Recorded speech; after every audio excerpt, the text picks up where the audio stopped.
men with me, brother. Our great father is dead. The V30 is the latest and the last LG that came through these offices, and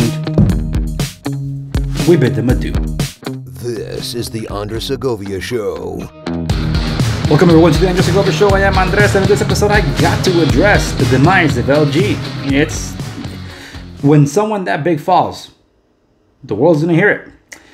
And fall they did. So someone with that many resources fell. Look, I'm not going to dive into the why and the how. Maybe so the influencers are at fault for all this. I don't know. I actually do appreciate what MKBHD did as some kind of eulogy to them. Also, Mr. Mobile. You know what? Because I name dropped them, I'm going to be tagging them here for those of you that are watching on YouTube. And because my show is available across a bunch of other platforms, for those of you that are watching off YouTube, any episode that I'm going to make mention here that are more historical, because there will be some, they are YouTube specific videos. So any links available in the description down below will link you over to YouTube. Just the FYI there, for those of you that prefer to have your content elsewhere. My show existed a lot longer on YouTube. That's where I got my start. So a lot of the stuff that I've done and talked about that will come up in a bit is on YouTube only. So yeah, anyway, to LG. It's a device or devices that I never actually reviewed. There are devices that I did have from them, particularly when it came to Windows phones. I think it was the Quantum.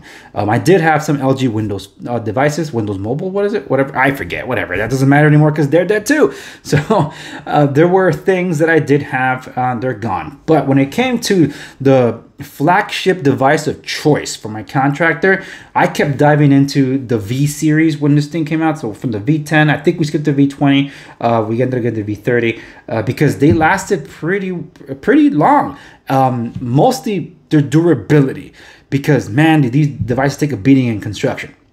And everything else was either glass slab or a plastic brick, and either the glass either broke, or in the case of the plastic brick, met water, it was done for, because none of them were waterproof. So when the V line came along and had military grade specs or grading or ratings or whatever, they actually held up against the elements. So kudos, and kudos again to LG. But alas, they're gone. One thing that no one can ever say about LG is that they didn't try. Because, oh my goodness, did they? Yes, they did. They were going to come out with some rollable foam, which went like parchment paper, kind of like a scroll opening. If you ever saw that, that was interesting. That would have been nice to see. The other thing that they did was the LG Wing, the last device that they launched, and now it's available at an enormous discount. Or their take on a dual device without actually being a dual device. I believe it's an LG Velvet.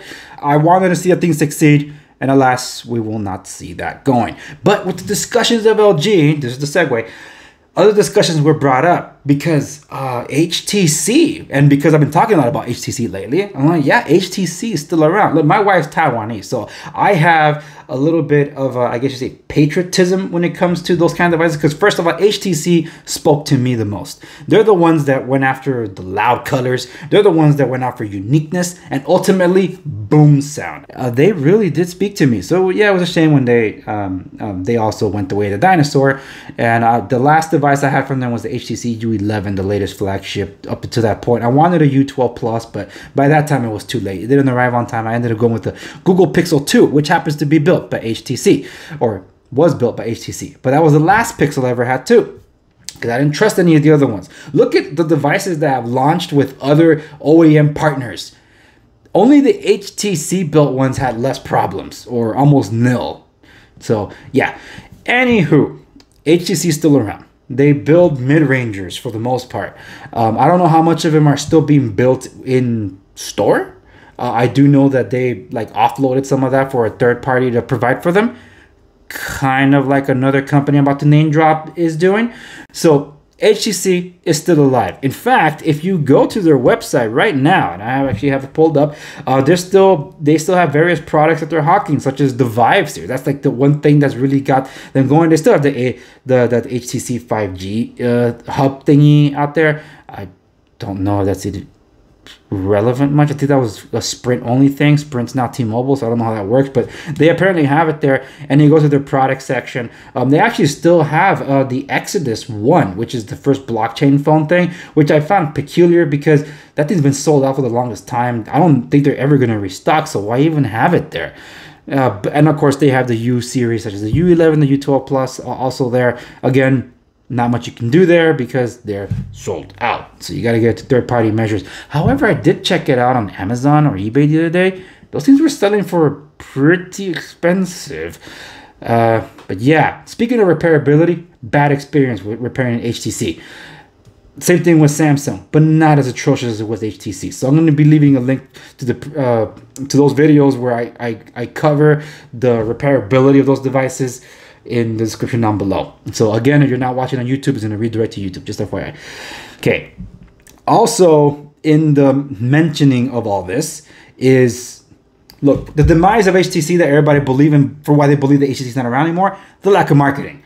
Some people say the same thing for LG. They had a big R&D development or R&D department, but they lacked marketing, even naming schemes. You know who else has that problem?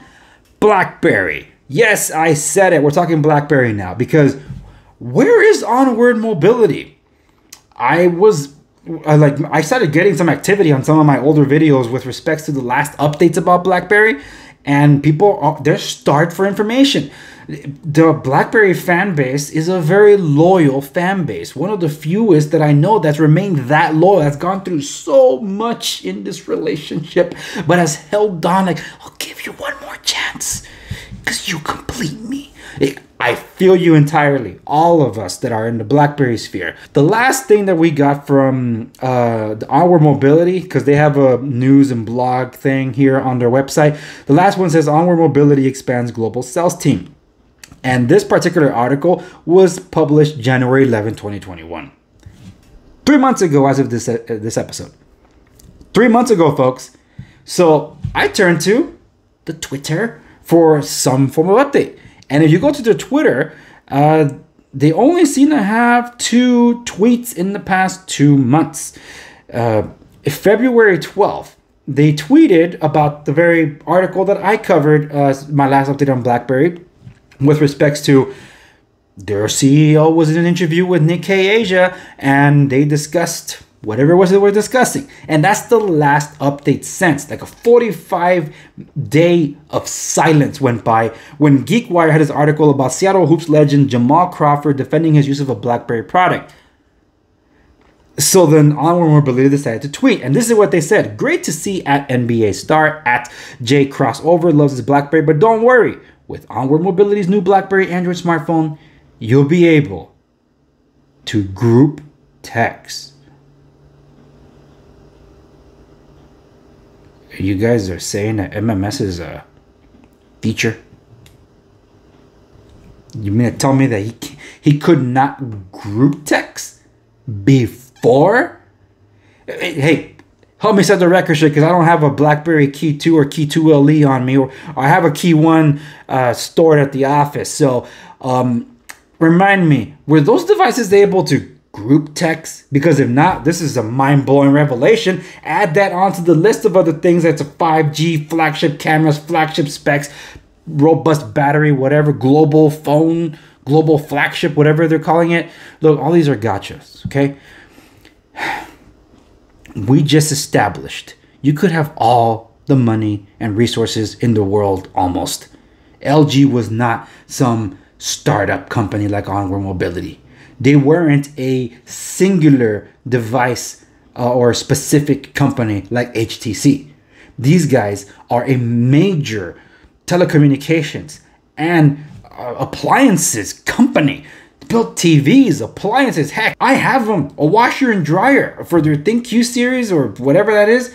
That's awesome, and it works great with Google Home. So we know when they're when these things are like done. Wait, anyway, I'm getting sidetracked here. The point is, if a company like that can fall because of lack of marketing, how about a freaking startup that no one's ever heard of because they're new, they're starting up, and are unproven, As I said in my review of the BlackBerry Key 2 LE, Atomic Edition, I said, BlackBerry, I do not want you to become synonymous with compromise. And unfortunately, they did. With that device, they just, to me, getting a BlackBerry means to compromise. I gotta give something up to get it. I'm sorry, I can't do that anymore. I prefer to de-Google my phones instead of jumping on a BlackBerry that's gonna be missing items just for the sake of having a BlackBerry device. If I get some of those stuff on my other Android devices, I do, and I did with the HTC. I mean, with the productivity suite, the hub. But even that, it's like they've neglected. How many of those items have been sunsetted? How many of those are just begging for a fresh coat of paint? It doesn't seem like BlackBerry cares.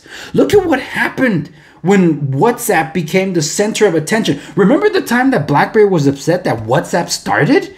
Weren't they suing WhatsApp because they did the check marks? Like, that's our patent there.